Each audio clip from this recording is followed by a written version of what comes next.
This is the Jamie Lynn short wide. I think we tried the short fat before. And here is the short but wide summary while you watch us ride. We had some micro bumpy but mostly soft conditions with only a few hard patches. We rode this with Adidas Tactical ADV boots and bent metal action bindings. So like the name, it's very short, very wide, slightly tapered, mostly camber, fast accelerating, aggressive ride that needs you to always be on your game. So in perfect conditions, it can feel like it's 20 centimeters longer. But in uneven terrain, it can get somewhat bucky and bouncy like most boards do in this size.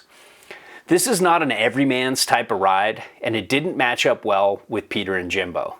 Peter had some weird twitches at higher speed that sapped his confidence. For me, I liked how hard this short little board carved, but the minute I got off my game, the almost full camber and insane acceleration straight up overpowered me at times. This board is made for always on point, powerful, technical riders like Jamie Lynn who know how to rip stiff, full camber rides in all conditions, and especially so in powder. If you're that kind of rider, then this board's for you. And now let's get back to the breakdown on snow. Sizing wise, it's meant to be way wider than you would think for its waist width. Like its waist width is supposed to be super wide for you and me. But even like Jimbo, you could ride this without, did you have any like inkling toe and heel drag? I mean, look at this. Not one iota. Look at how much space you have. So this is kind of for every size, but I almost think like a bigger foot, like a 10.5 would power this better, but you don't want to be too heavy. And then camber profile, just full camber from tip to tail. Seems that way, maybe a touch, but ours didn't have much. Not like some of the C3s or some of the camber. This looks traditional camber. And then as far as flex goes, it's got some medium stiff flexing going on here. Oh, I would have said stiff.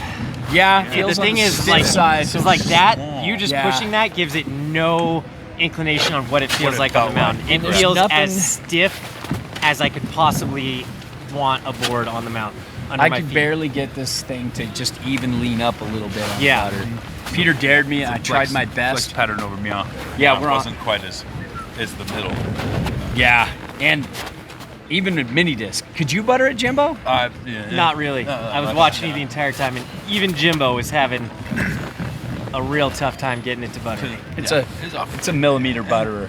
Yeah. And then so I don't think it's designed for that. Yeah. Glasses up nose. But as far as speed, I mean, the base had good glide. Not amazing, but pretty good glide. And it's damp.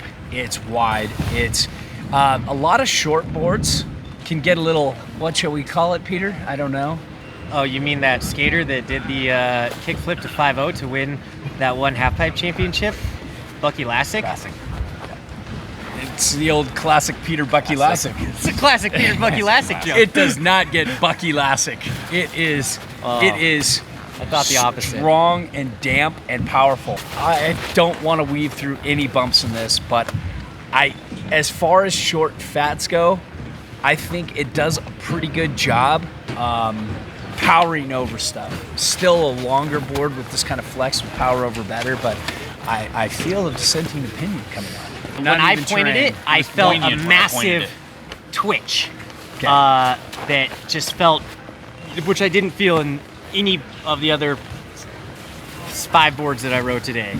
And I pointed every section, at the exact same point. Edge hold. It's all right. I mean, edge hold is fair. Mervin does a great job. It's just kind of some. This almost looks like it has nothing. Barely, This looks like straight, like traditional side cut. Yeah. I can't see any disruption. See any deviation. Can you guys? Can you good Gentle reader? But turning and carving, like we were talking about a little bit. This is very slow edge to edge. Very slow. I would say slow, medium slow. Yeah. Large, and it's in charge. When I got over on it, it didn't really want to do that super hard circle carve, but it really laid out across the groomer as well, and had a fun turn to it.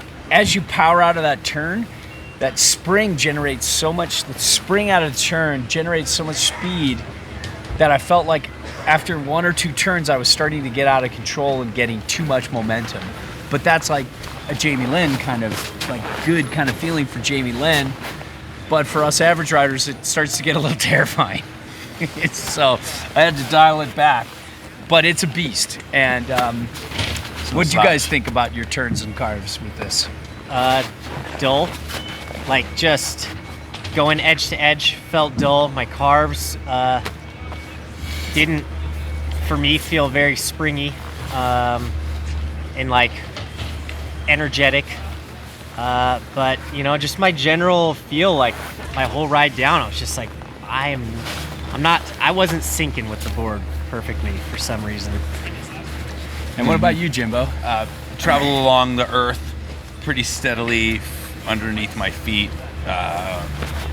As far as like just cruising and hauling ass, and just to reiterate, not quite lively, more along the earth than lively. You know what I mean? Like some snowboards they bounce off the earth towards your body. This one didn't. It kind of stayed towards the earth, and I just went with that. You know what I mean? It's like heavier and stiffer, smaller with camber. So that's the way I felt about it. I can totally see that for you guys. Totally. Unless you're really on that, you're really pushing this board, it's not going to push back. Yeah, and powder. We rode the old one, the short fat, was it? And some powder at Bachelor years ago, and this seems pretty similar. Maybe slight tweak in the shape, that kind of stuff. But it was good for a short fat full camber board. But there are a lot of other boards I'd rather be on in powder. But it's very wide, it's very short. It's a fun way to ride powder if you're into it. But I'm not. I'd rather be on something with a lot more early rise, or but that's my personal preference. A lot of people who love camber might really like this. Yeah, I think it's a camber likers board. Yeah. So overall, I really liked how this popped and carved, and I think this is really made for clean, pristine conditions. That's where this board really shines. Probably best to put it away when conditions start getting bumpy like we started riding in. What I didn't like is how it would accelerate out of a carve sometimes so fast and pick up speed so fast that it would put me in a situation where I started feeling off my game and feeling uncomfortable. I'm just not a ripper like that.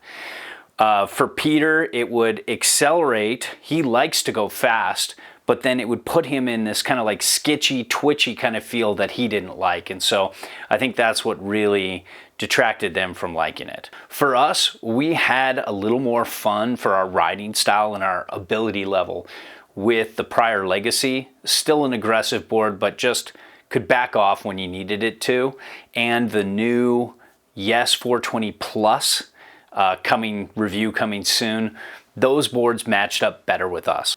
That being said, if you're an old school rider who loves like camber or almost all camber, like this board, it just has a touch of early rise maybe, put into a modern short wide shape that's very aggressive and very technical, you're gonna really like this board, and it could be a good addition to your quiver.